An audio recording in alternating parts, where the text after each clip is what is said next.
Hello सी aspirants, कैसे हैं आप लोग? आप मस्त शानदार हैं और जबरदस्त हैं। तीन ऐसी चीजें मैं आज आपसे बात करने आया हूं जो हर क्लास 12th में पास होने वाला बच्चा सोच रहा होता है और सोचता है एक बार, क्या उसको सीए करनी चाहिए? क्या उसने अगर मैथ्स नहीं ली है 11वीं 12वीं में, क्या वो सीए कर सकता है? 12वीं तक मैं एक ब्रिलियंट स्टूडेंट नहीं था, मैं टॉपर नहीं था, क्या मेरी बस की है सीए करना?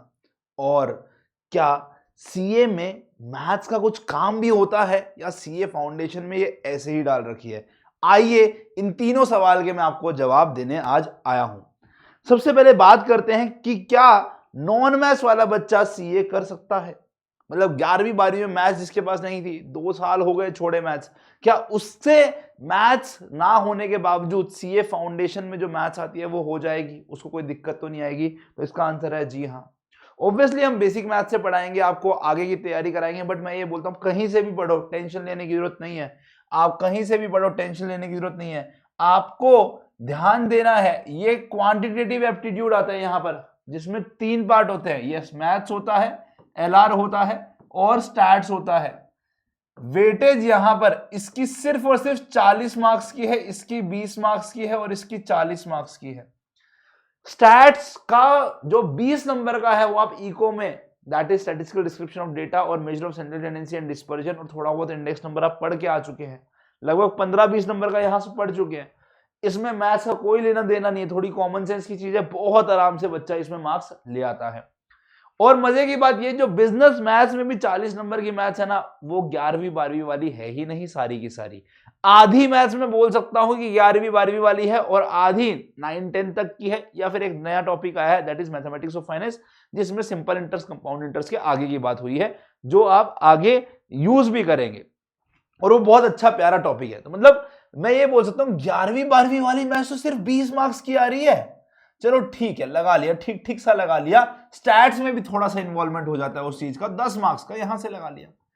भाई 30 मार्क्स का ही 11वीं 12वीं में से आ रहा है, बाकी 70 नंबर का है तुम्हारे पास में से। और मजे की बात एक और बताऊं, इस 30 मार्क्स में से बहुत डिटेल वाला नहीं पूछा गया है, सिर्फ बेसिक कंसेप्ट ऑफ 11वीं 12वीं है, तो जो कि आप आराम से पढ़ सकते हैं। तो जी हाँ, नॉन मैथ्स वाले स्टूडेंट इसीलिए 90, 92, 95 मार्क्स जैसे भी स्कोर करे हैं, जो मेरे लास्ट अटेम्प्ट में स्टूडेंट्स ने किया है। यस, बहुत मचाया बच्चों ने, और मुझे पता है आप भी मचाने वाले हैं, क्योंकि आपने वो दृढ़ता रखी है सीए करने की। जी हाँ, इसी के साथ मैं दूसरे क्वेश्चन पर आता हूं कि क्या मुझे सीए करनी चाहिए? मैं टॉपर नहीं था, फिर मैं जो बीच वाला क्वेश्चन है उस पर आऊंगा। मैं टॉपर नहीं था 11वीं 12वीं में, क्या मेरे बस की है सीए करना? है भाई। आपके एक चहेते टीचर खुद, जो 23 साल की उम्र में सीए बन गए थे, यस 23 की एज में सीए बन गए थे, उनके 12th के अंदर में बहुत कम मार्क्स थे, 10th में ज्यादा मार्क्स नहीं थे। He was average student. एक एवरेज स्टूडेंट भी सीए बन सकता है। मेरा खुद का कजन 60% लाने वाला इंसान सीए बना है। मैं ऐसे बहुत सारे उदाहरण दे सकता हूं जो सीए बने हैं। सर ऐसा क्या चाहिए होता है सीए बनने में? अगर टॉपर नहीं चाहिए होता सीए बनने में, तो क्या चाहिए होता है सीए बनने? सीए में चाहिए होती है 3 पीस। अगर 3 पीस को फॉलो कर लोगे आप सीए बन जाओगे। क्या है 3 पीस? Patience, persistence, Perseverance. लिखो, पेशेंस, परसिस्टेंस, परसेवरेंस। अगर ये 3 पीस फॉलो आपने कर लिए तो आप सीए बन सकते हैं। पेशेंस मतलब आपको थोड़ा धैर्य रखना पड़ेगा, अपने ऊपर में विश्वास रखना पड़ेगा और आराम आराम से सारी तैयारी करनी पड़ेगी। परसिस्टेंसी एंड परसेवरेंस की मतलब होता है दृढ़ता के साथ काम करना है, और जब तक ना हो हम लगातार काम करते रहेंगे। तो आपको पेशेंस रखना है, लगातार काम करते रहना है और दृढ़ता रखनी है। जब तक तोड़ेंगे नहीं इस सीए के पहाड़ को, हम छोड़ेंगे नहीं। यस, अगर ये 3 चीजों को फॉलो कर लिया आप सीए कर सकते हैं। अब आता हूं मेरे तीसरे क्वेश्चन की ओर कि क्वांटिटेटिव एप्टीट्यूड का रोल क्या है सीए फाउंडेशन में? क्या ये आगे भी पढ़नी पड़ेगी as a subject? Quantitative aptitude, या मैं बोलूं मैथ्स, कभी नहीं आएगा सीए इंटर सीए फाइनल में, बट यस फाइनेंशियल मैनेजमेंट पढ़ने जा रहे हो, वहां मैथमेटिक्स ऑफ फाइनेंस आ रहा है। लॉजिकल रीजनिंग सोचोगे तभी तो थोड़ा सा ऑडिटर अच्छे बन पाओगे। स्टैट्स का यूज, डेटा के अराउंड ही सीए को काम करना होता है दोस्त, तो डेटा की एनालिसिस करने के लिए तो स्टैट्स का यूज आएगा ही आएगा।